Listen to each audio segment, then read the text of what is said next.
Class of thermodynamics. और पिछले videos में हम लोगों ने क्लॉसियस इनइक्वालिटी पे कुछ न्यूमेरिकल्स किए थे और कुछ हम लोग आज के वीडियो में देखेंगे उसी कॉन्सेप्ट पे। क्लॉसियस इनइक्वालिटी जो कि सेकंड लॉ ऑफ थर्मोडायनेमिक्स में हम लोगों ने देखा था, उस पर कुछ न्यूमेरिकल्स करते हैं। तो आइए। Heat engine undergo a cyclic process receiving 10,000 kilojoule of heat from 1000 kelvin के रिजर्वायर से and 8000 kilo joule from the another reservoir जो कि एट 800 केल्विन है, while rejecting heat to the third reservoir. और क्यों रिजेक्शन जो हो रहा है तीसरे रिजर्वायर पर जो कि 300 केल्विन का है। और आपको दे रखा है कि ये एक हीट इंजन है तो वर्क भी प्रोड्यूस करेगा। If the heat engine is assume to be internal reversible, internally reversible है आपका। तो क्योंकि एक से ज़्यादा रिजर्वायर है, पिछले वीडियोस में भी हमने आपको इस चीज़ पे एम्फेसिस करवाया था कि अगर आपका इंजन जो है एक से ज़्यादा रिजर्वायर से हीट का एक्सचेंज कर रहा है एनर्जी के फॉर्म में, तो आप जो है पहले फर्स्ट लॉ ऑफ थर्मोडायनेमिक्स से एनर्जी बैलेंस लिखेंगे और फिर क्लॉसियस इनइक्वालिटी से आगे बढ़ेंगे। तो आइए पहले इसका ब्लॉक डायग्राम बना के समझते हैं। तो ये कुछ क्वेश्चन ऐसा है, तो हम लोगों ने ड्रॉ कर लिया।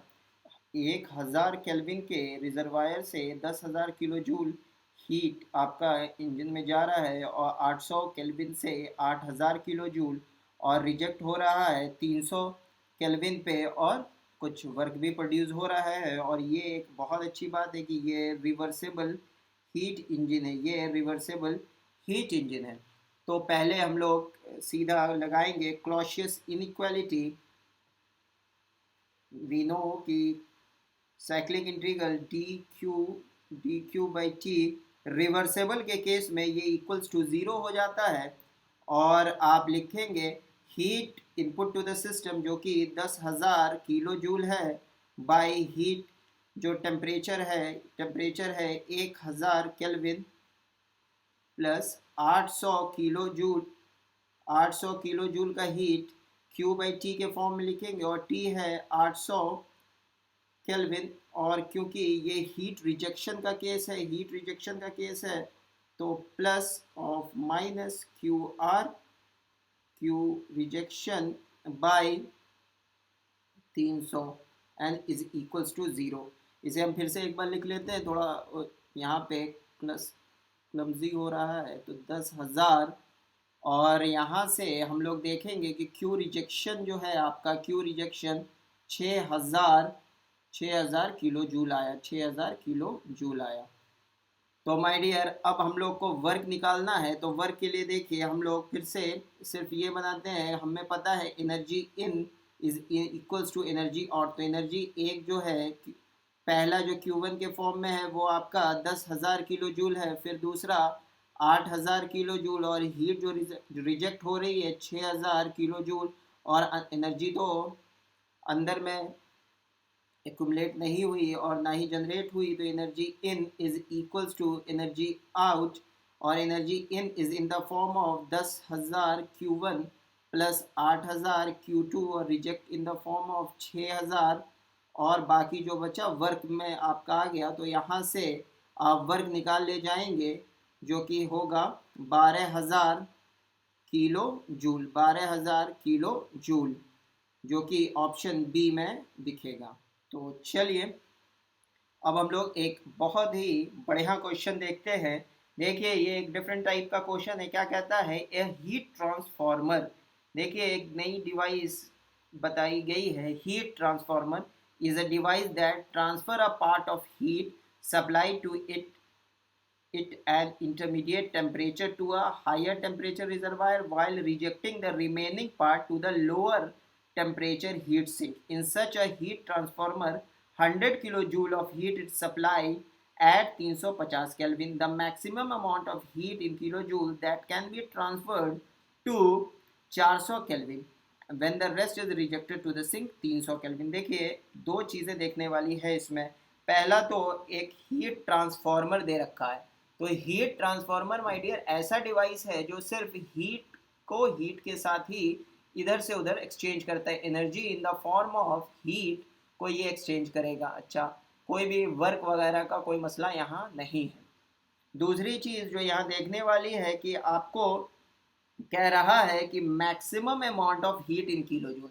देखिएगा इस लाइन को, maximum amount of heat in kilojoule that can be transfer to 400 kelvin. तो maximum amount of heat kilojoule कब होगा? जब आपका रिवर्सेबल साइकिल होएगा। तो आपको इनडायरेक्टली ये कह दे रहा है कि रिवर्सेबल साइकिल है। तो आइए इस क्वेश्चन को हम लोग बहुत ही अच्छे से देखते हैं। तो पहले सारे ऐसे क्वेश्चन में ब्लॉक, तो टी इंटरमीडिएट टेम्परेचर जो है, टी इंटरमीडिएट, तो उसको टी आई ले लेते हैं और ये 350 केल्विन है, जिससे कि आपका हीट ट्रांसफॉर्मर है, ये आपका हीट ट्रांसफॉर्मर है। तो ट्रांसफॉर्मर है और ये कुछ 100 किलो जूल, 100 किलो जूल यहाँ से आ रहा है। और हायर टेम्परेचर पे, जो कि आपका टी हायर इसको लिख देते हैं, जो कि 400 केल्विन पे है, 400 केल्विन पे है। और ये कुछ Q1 जा रहा है उस पर, और यहाँ से जो हीट रिजेक्ट हो रही है Q लोअर की तरफ, वो T लोअर की तरफ 300 केल्विन से हो रही है, और इसे Q लोअर अपन कह लेते हैं। तो मैक्सिमम अमाउंट ऑफ हीट चाहिए। तो क्वेश्चन में देखिए ये साफ मेंशन है, इस चीज़ को मैं यहाँ भी लिख देता हूँ कि maximum amount of heat in kilo joule, मतलब आपको Q1 का मैक्सिमम वैल्यू चाहिए, Q1 की मैक्सिमम वैल्यू चाहिए। तो आइए हम लोग क्लॉशियस इनइक्वालिटी से रिवर्सेबल साइकिल के लिए, इससे हम ये कर सकते हैं कि so that cycle will be reversible, cycle को रिवर्सेबल मानना होगा, तभी मैक्सिमम अमाउंट ऑफ हीट जो कि Q1 के फॉर्म में जाएगी। तो आपको पता है for reversible cyclic integral dq/t is equals to 0 होता है, और इसके लिए आप लगाएंगे Q1/t, क्योंकि Q1 माइनस में, तो माइनस TH माइनस Q1 लिख दीजिए, प्लस QI, आप जो है QI/TI, और प्लस, और आप अंदर लिखेंगे माइनस QL, क्योंकि रिजेक्ट हो रहा है, by TL is equals to 0। और यहाँ से आप एक इक्वेशन लिखेंगे और यहाँ से आएगा आपका, इसको इधर ले आइए, तो 100/TI है आपका 350, क्योंकि आगे में माइनस थोड़ा सा अच्छा नहीं लगता है। Q1/400 minus Q2/300 is equals to 0 in equation 1 से। और दूसरी चीज़ हम लोग मान लेते हैं, क्योंकि ये हीट ट्रांसफॉर्मर है, तो energy in is equals to energy out, energy in is equals to energy out. तो energy in the form of 100 kilojoule, out in the form of Q1 and Q2। तो 100 is equals to Q1 plus Q2, इसे equation 2 मान लेते हैं।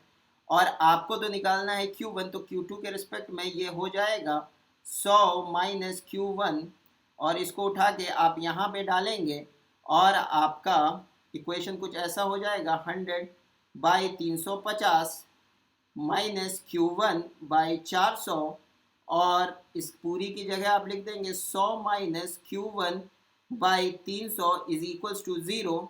और यहाँ से Q1 की